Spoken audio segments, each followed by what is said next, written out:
يشرك به ويغفر ما دون ذلك لمن يشاء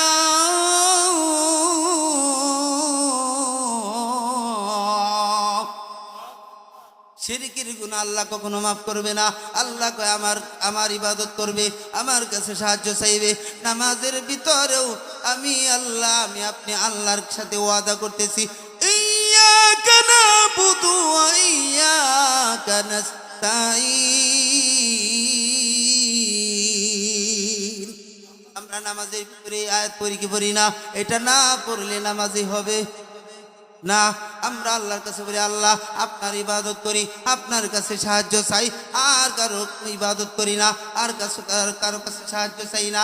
কিন্তু বাহিরে আইসা আমরা এই কথা বলে যাই। আমার বন্ধুগণ, আমার বাবাজি, আল্লাহ তারপরে কই ওয়াবিল ওয়ালিদাইনি ইহসানা, মাতা পিতার সাথে সুন্দর সৎ ব্যবহার করবা, ইহসান পূর্ণ ব্যবহার করবা।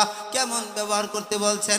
মা বাবার মুখের দিকে তাকাইয়া বুক উঁচা করে মাথা উঁচা করে কথা বলছেন নিষেধ করছেন কে?